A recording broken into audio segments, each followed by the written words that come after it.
Student, this is your 12th class chemistry और lesson number 13 we were discussing aldehyde, ketone and carboxylic acid, जिसमें name reaction की थी कुछ हमने। अब जो है आपकी वो है एल्डोल कंडेंसेशन। एल्डोल कंडेंसेशन आपकी इस चैप्टर की सबसे इम्पॉर्टेंट रिएक्शन है और मैकेनिज़्म भी आपके सिलेबस में सिर्फ इसी रिएक्शन का मैकेनिज़्म इन्वॉल्व है। ठीक है, सबसे पहले एल्डोल कंडेंसेशन में होता क्या है। एल्डोल कंडेंसेशन में हमें कंडीशंस क्या क्या चाहिए। सबसे पहले एक चाहिए हमें अल्फ़ा हाइड्रोजन। अल्फ़ा हाइड्रोजन कहाँ से चाहिए? कार्बोनिल कंपाउंड से हमें अल्फ़ा हाइड्रोजन चाहिए। कार्बोनिल कंपाउंड कौन से? एल्डिहाइड भी हो सकता है, कीटोन भी हो सकता है, कार्बोक्सिलिक एसिड भी हो सकता है। ठीक है, लेकिन ये मोस्टली जो रिएक्शन है एल्डोल कंडेंसेशन एल्डिहाइड और कीटोन ही शो करते हैं। तो अल्फ़ा हाइड्रोजन जो है वो आपका कार्बोनिल कंपाउंड का होना चाहिए, उसमें अल्फ़ा हाइड्रोजन होना चाहिए। तो उसके बाद नेक्स्ट है डाइल्यूट NaOH। डाइल्यूट NaOH यानी कि बेस जो है वो हमारा डाइल्यूटेड होना चाहिए, ज़्यादा अमाउंट उसमें वाटर की होनी चाहिए। उसके बाद नेक्स्ट है वाटर चाहिए उसमें। ठीक है, ये रिएक्शन कंडीशन और हीट अप्लाई करनी है हमें इसमें। सबसे पहले क्या करेंगे हम, हमारा एल्डिहाइड है, एल्डिहाइड के दो मॉलिक्यूल लिए हैं हमने, एल्डिहाइड के दो। तो ये हमने जो रिएक्टेंट है वो सेम है, दोनों सेम नेचर के हैं। ठीक है, तो ये एल्डोल है। और अगर डिफरेंट नेचर के हो तो क्रॉस्ड एल्डोल होती है, वो हम बाद में डिस्कस करेंगे। आज हम एल्डोल कंडेंसेशन ही डिस्कस करेंगे। तो सबसे पहले हम एल्डिहाइड के दो मॉलिक्यूल लेंगे, डाइल्यूट NaOH से जब उसकी रिएक्ट करवाएंगे तो ये बनेगा आपका एल्डोल। ठीक है, तो ये बनेगा आपका एल्डोल। दो एल्डिहाइड थे वो जुड़ के क्या बनाते हैं? एल्डोल। ये कैसे बनाते हैं अभी हम मैकेनिज्म डिस्कस करेंगे। ठीक है, ये बना आपका 3 हाइड्रोक्सी ब्यूटेनॉल और इसी को बोलते हैं हम एल्डोल। ये एल्डोल प्रोडक्ट बन गया। उसके बाद आती है इसमें, जब वाटर रिमूव कर देते हैं इसमें से, यहाँ से OH यहाँ से H लेकर वाटर रिमूव कर देते हैं तो डबल बॉन्ड आ जाता है। तो क्या बन गया? ये आपका डबल बॉन्ड आ गया। तो ब्यूट 2 यानी कि एल्डिहाइड डबल बॉन्ड ईन आ गया, डबल बॉन्ड है तो। ठीक है, तो इसमें क्या हुआ? ये एल्डोल बना, वाटर रिमूव हुआ तो कंडेंसेशन होगी। तो ये होगी आपकी एल्डोल कंडेंसेशन। एल्डोल बना और वाटर रिमूव हो गया तो क्या हो गया? कंडेंसेशन। और अब मैकेनिज्म क्या होता है, तो सबसे पहले हमारा क्या लिया था हमने? एसिटाल्डिहाइड लिया था। ठीक है, ये था आपका एसिटाल्डिहाइड CH3CHO। तो इसमें क्या है, सबसे पहले ये आपका क्या है? कार्बोनिल ग्रुप है यानी फंक्शनल ग्रुप है। इसके बाद अल्फा कार्बन कौन सा होगा? ये वाला कार्बन। कार्बोनिल ग्रुप यानी फंक्शनल ग्रुप के साथ वाला कार्बन हो गया अल्फा कार्बन, और इसके साथ वाले हाइड्रोजन हो गए अल्फा हाइड्रोजन। ये अल्फा हाइड्रोजन है इसके। ठीक है, ये हो गए इसके अल्फा हाइड्रोजन। ठीक है, सबसे पहले हमने फर्स्ट मॉलिक्यूल लिया है, दोनों मॉलिक्यूल को रिएक्ट कराएंगे। सबसे पहले फर्स्ट मॉलिक्यूल, ये हो गया आपका अल्फा कार्बन और ये हो गया आपका अल्फा हाइड्रोजन। ठीक है, ये हो गया आपका अल्फा हाइड्रोजन जिसकी हमें ज़रूरत है। उसके बाद हमारा एक कंडीशन क्या है? Dilute NaOH। क्या है? Dilute NaOH। अब ये डाइल्यूट NaOH करता क्या है? देखो, NaOH है आपका, टूट करके ये क्या बना लेगा? आयन बना लेगा N पॉजिटिव O नेगेटिव। अब इस O नेगेटिव को कंबाइन करने के लिए H पॉजिटिव चाहिए। O नेगेटिव को कंबाइन करने के लिए क्या चाहिए? H पॉजिटिव चाहिए। तो ये ढूंढता हुआ इस रिएक्टेंट के पास जाए, क्योंकि मिक्सचर में हम रिएक्शन किसकी करवा रहे हैं? इसी की करवा रहे हैं ना। इसके पास आएगा, इसके पास ये हाइड्रोजन अल्फा हाइड्रोजन। अब ये हाइड्रोजन जो है इसकी वजह से ये क्या है? आपका इलेक्ट्रॉन विड्रॉइंग ग्रुप है। इलेक्ट्रॉन क्या है? विड्रॉ करता है अपनी तरफ, इलेक्ट्रॉन खींचता है अपनी तरफ। तो क्या आ जाएगा? पार्शियल क्या आ जाएगा? नेगेटिव, पार्शियल पॉजिटिवली चार्ज हो जाएंगे। ठीक है, पार्शियल पॉजिटिव चार्ज आ जाएगा क्योंकि इलेक्ट्रॉन तो इसने ले लिए, मतलब पार्शियली खींच लिए, तो पार्शियल है मतलब अपनी तरफ खींच लिए इसने इलेक्ट्रॉन, क्योंकि इलेक्ट्रॉन विड्रॉइंग ग्रुप है, ले लिए इलेक्ट्रॉन। अब ये OH ग्रुप जो है ये वाले हाइड्रोजन से कंबाइन होगा, इसका हाइड्रोजन लेके जाएगा। ये क्या गया? इसका हाइड्रोजन ये लेके चला गया। तो हमारे पास क्या बन गया? अब ये हाइड्रोजन जाएगा तो इसके इलेक्ट्रॉन यहीं छोड़ के जाएगा। हाइड्रोजन जब रिमूव होगा अपने इलेक्ट्रॉन यहीं पर छोड़ कर जाएगा। तो क्या बना अब हमारा? देखो क्या बचा यहाँ पे? HC डबल बॉन्ड OH, यहाँ रह गया आपका नेगेटिव चार्ज। ठीक है, हाइड्रोजन रिमूव हो चुका है, नेगेटिव चार्ज है। ये आपका बन गया कार्बन आयन। कार्बन पे आयन आ गया, मतलब नेगेटिव चार्ज आ गया, कार्बन आयन बन गया। उसके बाद नेक्स्ट है वो क्या आता है आपका? अब ये जो कार्बन आयन है ये एज ए न्यूक्लियोफाइल की तरह एक्ट करेगा। न्यूक्लियोफाइल यानी न्यूक्लियस लविंग। इसको पॉजिटिव चार्ज चाहिए। पॉजिटिव चार्ज ढूंढते हुए अब रिएक्शन मिक्सचर में दूसरी स्पीशीज क्या बची है जिसके पास इलेक्ट्रॉन हो? दूसरा एल्डिहाइड, यानी 2 मॉलिक्यूल लिए थे ना हमने एल्डोल कंडेंसेशन में, एक मॉलिक्यूल तो ये था, दूसरा मॉलिक्यूल अब हम यूज़ करेंगे। यानी कि ये जो आपका न्यूक्लियोफाइल है, ये जो प्रोडक्ट आया है आपका, ये दूसरे एल्डिहाइड से क्या करेगा, रिएक्ट करेगा। ठीक है, ये दूसरा एल्डिहाइड का ग्रुप मॉलिक्यूल ले लिया हमने एसिटल्डिहाइड का, 2 थे ना, 2 के साथ करवाई थी।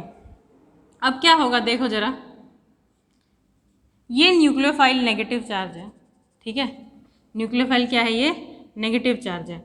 अब यहाँ पर ये जो आपका ऑक्सीजन है, यहाँ पर इलेक्ट्रॉन विड्रॉइंग ग्रुप है, तो यहाँ पर पार्शियल पॉजिटिव चार्ज आ जाएगा, पार्शियल नेगेटिव चार्ज आ जाएगा यहाँ पर। ठीक है, डबल बॉन्ड तो रहेगा, लेकिन ये इलेक्ट्रॉन विड्रॉइंग ग्रुप तो पार्शियल नेगेटिव अपनी तरफ खींचेगा, तो इस पर पॉजिटिव चार्ज रहता है पार्शियली। अब ये जो इलेक्ट्रॉन न्यूक्लियोफाइल है, ये यहाँ पर अटैक करेगा, कहाँ जाएगा, इधर यहाँ पर अटैच होगा। देखिए ज़रा कौन से कार्बन से अटैच हो रहा है, ध्यान से देखिए आप, CH2 तो ये वाला H यहीं पर है, इसके साथ अटैच हो रहा है, ये C डबल बॉन्ड H, और ये यहाँ आ रहा है यहाँ पर, और ये इलेक्ट्रॉन कहाँ शिफ्ट हो रहे हैं, इधर शिफ्ट हो रहे हैं, यहाँ शिफ्ट हो रहा है, ये यहाँ चला गया। ठीक है, तो यहाँ पे ये वाला कार्बन लगाओ, देखो ज़रा ये वाला कार्बन, इसके कार्बन के पास कितने हैं, 2 हाइड्रोजन है, और इसके साथ यहाँ पे ये C डबल बॉन्ड H जुड़ा हुआ है, जुड़ गया ये। ठीक है, ये यहाँ पे आके ये कार्बन, ये 1 लगा लो, इसको 2 लगा लो, 1 आके जुड़ा है 2 के साथ, ये 1 ये 2 यहाँ पे। ठीक है, ऐसे लगा लो। अब देखिए, अब नेक्स्ट स्टेप में क्या होता है, नेक्स्ट स्टेप में देखो क्या होता है, इसको हम हॉरिजॉन्टल करके लिख लेंगे। क्या लिखेंगे हम, इसको हॉरिजॉन्टल लिख लेंगे। हॉरिजॉन्टल लिख के देखिए, सबसे पहले हमारा क्या है, C डबल बॉन्ड O, और इस कार्बन के साथ क्या लगा हुआ है, CH2। ठीक है, और एक H लगा हुआ है इसके साथ, और दूसरा CH C double bond H, ये है आपका। ठीक है, अब ये प्रोडक्ट क्या बन गया आपका, ये प्रोडक्ट क्या बन गया आपका, ये यहाँ पर नेगेटिव चार्ज पार्शियल। ठीक है, ये प्रोडक्ट क्या बन गया आपका, एल्डोल। हाँ जी, अब रिएक्शन मिक्सचर में क्या है आपका, H पॉजिटिव है, वाटर ऐड हुआ है ना इस रिएक्शन में, डाइल्यूट NaOH, तो वाटर में H पॉजिटिव प्रेजेंट है, तो वो H पॉजिटिव कहाँ आ जाएगा, यहाँ आ जाएगा, और यहाँ ये आपका OH लग जाएगा यहाँ पे। ठीक है, अब ये क्या बन गया आपका, एल्डोल बन गया। क्या बन गया ये आपका, एल्डोल। एल्डोल क्यों कहते हैं इसको, देखो ज़रा क्यों कहते हैं इसको एल्डोल। ये एल्डिहाइड ग्रुप है, ये इसका एल्डिहाइड ग्रुप है, ये कौन सा ग्रुप है, ये OH ग्रुप है, ये कौन सा है, एल्कोहल ग्रुप है। एल्ड एल्कोहल का ओल, सिफिक्स नहीं है, एल्डिहाइड के सिफिक्स में तो हम लगाते हैं AL लगाते हैं, लेकिन सिफिक्स नहीं लिया हुआ यहाँ पे, बस ऐसे ही कुछ सोच कर रख दिया इसका नाम कि एल्ड का आगे वाला पोर्शन ले लिया एल्ड एल्डिहाइड का, एल्कोहल का पीछे वाला पोर्शन ले लिया ओल, तो ये बन गया एल्डोल, ये आपका एल्डोल प्रोडक्ट बन गया। ठीक है, अब एल्डोल प्रोडक्ट बनने के बाद क्या हुआ, हमने क्या करनी है, कंडेंसेशन करनी है। एल्डोल बन गया हमारा, अब इसकी क्या होगी, कंडेंसेशन। कंडेंसेशन मतलब रिमूवल ऑफ वाटर, इसको हमने कर दिया हीट। हीट करने पे क्या होगा, वाटर रिमूव हो जाएगा। वाटर रिमूव कहाँ से होगा, देखो ज़रा, अल्फ़ा और ये बीटा कार्बन, ये अल्फ़ा कार्बन है फंक्शनल ग्रुप के साथ वाला अल्फ़ा कार्बन, ये बीटा कार्बन है। अल्फ़ा और बीटा कार्बन से वाटर मॉलिक्यूल निकल जाएगा, ये वाटर मॉलिक्यूल बाहर चला जाएगा, और यहाँ क्या आ जाएगी, डबल बॉन्ड आ जाएगा, ये अपने पाई इलेक्ट्रॉन यहाँ शिफ्ट करके जाएंगे। ठीक है, अपने इलेक्ट्रॉन इसको देंगे और ये डबल बॉन्ड बन जाएगा। ठीक है, यहाँ पे तो आपका अल्फ़ा और बीटा के बीच में डबल बॉन्ड बनेगा, CH2 C double bond O C CHO H और ये H। ठीक है, ये क्या बन गया आपका, डबल बॉन्ड बन गया, डबल बॉन्ड आ गया।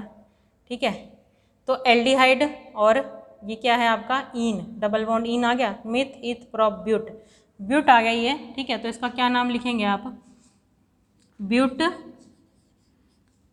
1 2 सेकेंड पोजीशन पे ईन है, 2 ईन, और ये एल्डिहाइड AL, ब्यूट 2 ईनल। ठीक है, ये आ गया आपका एल्डोल कंडेंसेशन का मेन प्रोडक्ट।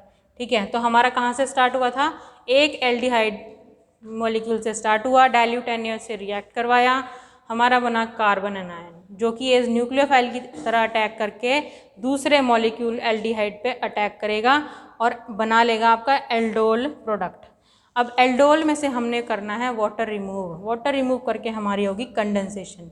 ये होगी आपकी एल्डोल कंडेंसेशन रिएक्शन।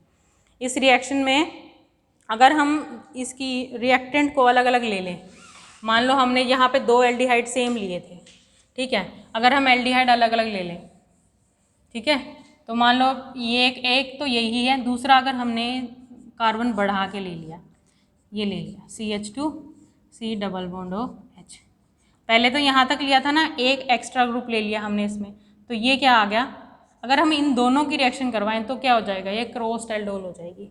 क्या हो जाएगी, क्रॉस्ड एल्डोल, मतलब दोनों मॉलिक्यूल अलग अलग एल्डिहाइड के हैं जिसकी हमने रिएक्शन करवाई है, ये हो गया आपका क्रॉस्ड एल्डोल। ठीक है, प्रोडक्ट में कुछ फ़र्क नहीं पड़ेगा, प्रोडक्ट वैसा का वैसे ही बनेगा, ये कार्बन इसी से अटैच होगा, ठीक है, ये वाला कार्बन इसी से अटैच होगा, बस एक CH3 ग्रुप एक्स्ट्रा यहाँ लग जाएगा, ठीक है, एक CH3 ग्रुप एक्स्ट्रा यहाँ लग जाएगा, और कोई फ़र्क नहीं पड़ेगा प्रोडक्ट में, ये वाला कार्बन इसी कार्बन से अटैच होगा जा करके, ठीक है, और जो प्रोडक्ट है एल्डोल वैसे ही बनेगा जैसे यहाँ पर बना है, और कंडेंसेशन भी वैसी होगी, बस एक कार्बन एक्स्ट्रा आ जाएगा।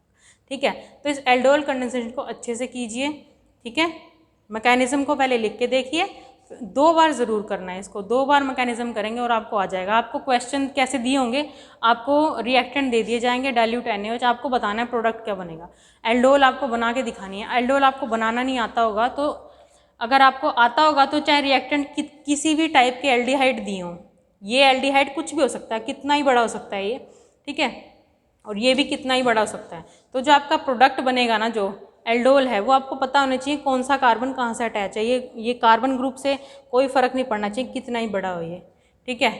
तो आपको एग्ज़ाम में इसी तरह आएगा, NaOH आएगा, हीटिंग आएगी, और आपको एल्डोल बनाना है, मतलब एक ही मैकेनिज्म है जो आपकी सिलेबस में है, और ये ज़रूर आता है एग्ज़ाम में, ठीक है, इसको अच्छे से करना है। Thank you and have a nice day.